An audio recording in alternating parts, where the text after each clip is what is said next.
All right, this is for the folks that aren't here today. It is, what is it, Monday, 9/11? Yes, it is.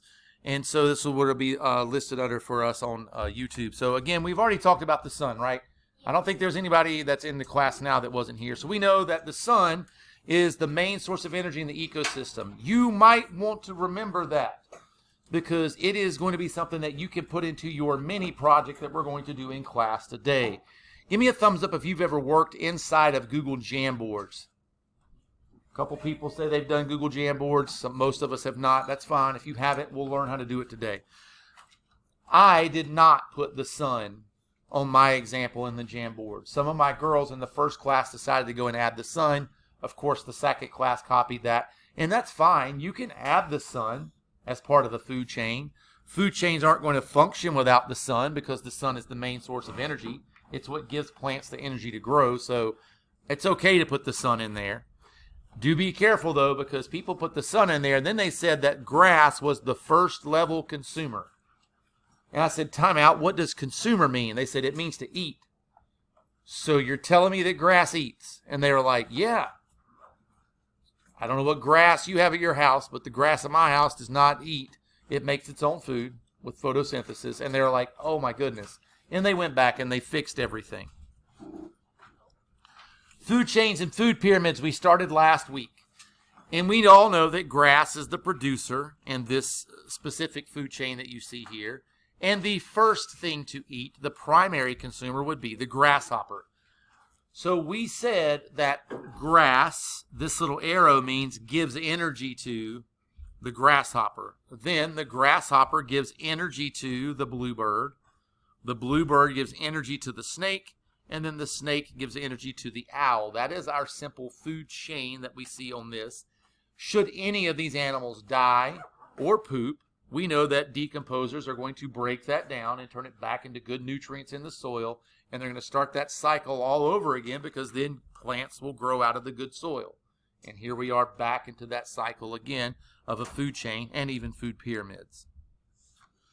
We said that a food chain is the path of energy and food from one organism to another, right? It's the way the energy moves from the very beginning of the food chain to the end of the food chain. I wrote the simple food chain down of grass, rabbit, and hawk because I'm lazy and I didn't want to write more than I had to. You may have written down one of the others and you may have copied me. And today you're going to be creating food chains, so I'm not going to spend a lot of time on that because I think you'll be fine. When we look at food chains, plant to grasshopper to bird to snake to owl, sometimes, and probably one of the toughest questions that we'll have on the first test is, what would happen if the bird population decreased? First and foremost, I need to make sure that we all remember that decrease means to go down, increase means to go up. I've had students that have got that confused today, and I'm sure it's going to happen more. Try to keep that in mind. So you tell me, what would happen if the bird population increased?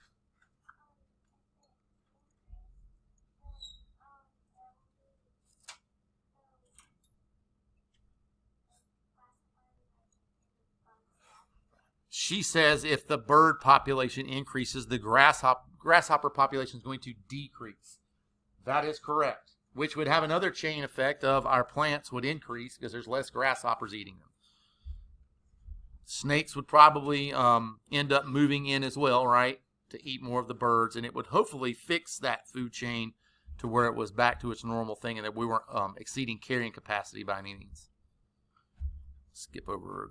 No, it's the same one. What would happen if a drought hit this food chain? Well, now I'm assuming that everybody in here knows what the word drought is. If you do not know what the word drought means, it means that you are in an area that has little or no rain lately. It is very dry. What is going to happen in this food chain if a drought hits? Mackenzie. It was probably hot if it's going to dry up. What else would happen? And if the plant doesn't grow, everything else is affected, right? Plus, do grasshoppers need water? Do birds and snakes and owls need water? I mean, it's a main abiotic factor in an ecosystem. Like we've all said, that would be something that would be there. In a little bit, we are going to learn that lack of water would be a limiting factor It's a vocab word from this week, something that controls the growth of a population. If there's not enough water, it would most definitely affect the growth of the population of grasshoppers, birds, snakes, and owls. A food web. A food web is just where food chains overlap. We all know this, that the grass out there, it's not just food for the grasshoppers. If a deer walks through the grass, they're going to munch on it. If a cow, for some reason, wandered on the playground, it's going to munch on the grass. Rabbits are going to eat the grass. Small voles and mice are probably going to nibble on the grass. The grass serves as more food than just one thing.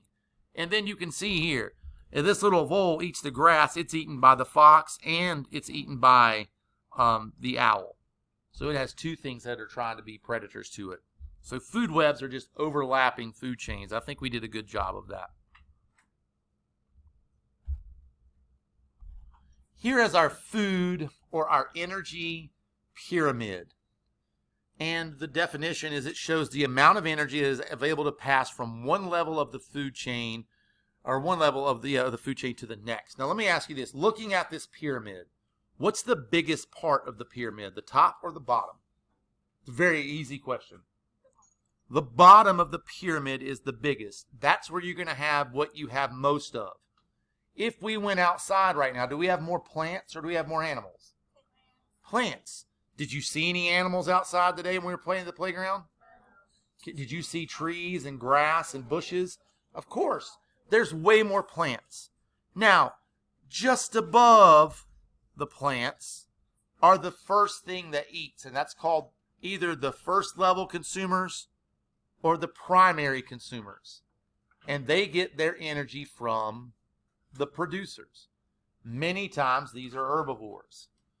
Right above that would be the second thing to eat. Yes, of course.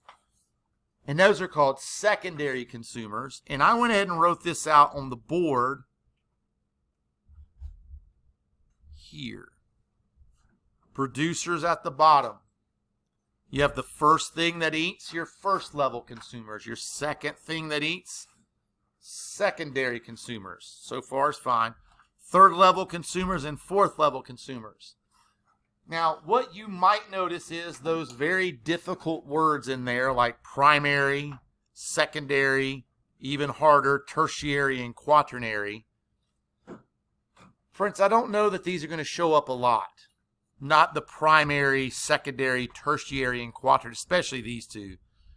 I really hope that doesn't show up, but I at least want you to have heard it so that you can work your way through it. I'm going to pause the video, and I'm going to leave this up here so that we can all take notes on this, and then I'll come back in and finish up the notes in just a moment. All right, so we've all hopefully had time to take the notes on the different things here in the food pyramid, energy pyramid. Again, we know at the bottom is where the producers are. That's the biggest part of the pyramid. That's most likely going to be where our question comes from when we get to this. I am not going to sit here and spend time. We're not doing the matching because we learned that the matching stinks, right? Limiting factors. Limiting factors is a vocabulary word from this week. I think that's in your vocabulary packet if I'm not mistaken. Limiting factors control the growth and survival of a population. They affect whether or not something can live and something can grow. They affect whether or not something is able to live and survive and grow in an area. For example, the first fish that Miss Comento got, it was too cold in her classroom. Was the fish able to survive? The first one did not survive because if you see here, abiotic factors like temperature are limiting factors. If it is too hot or too cold, it can affect whether or not a population can live or not. If it was 400 degrees in this room, guess what? That is a limiting factor that would not allow any of us to survive. If it was negative 100 degrees in here, yet again, the temperature is not going to allow us to survive. Our bodies are not adapted to extreme heat and extreme cold. Now, what would happen if I just put the fish in the fish tank and no water? Again, water is a limiting factor. it determines whether or not an organism is going to live or it's going to die. Would any of us make it after a certain amount of time with no water? No, we would not live but so long without water. Then there's other things.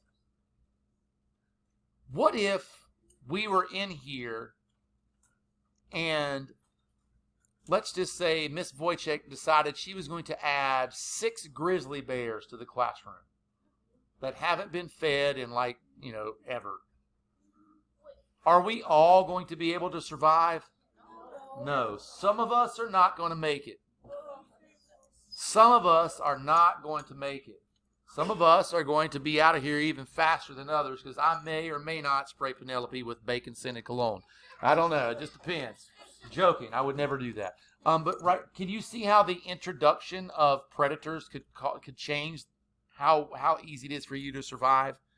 I'm going to pause this. This is way long, with super long story. All right, so we all understand limiting factors, right? Limiting factors can cause things to not be able to grow and survive, which leads us into this very next thing.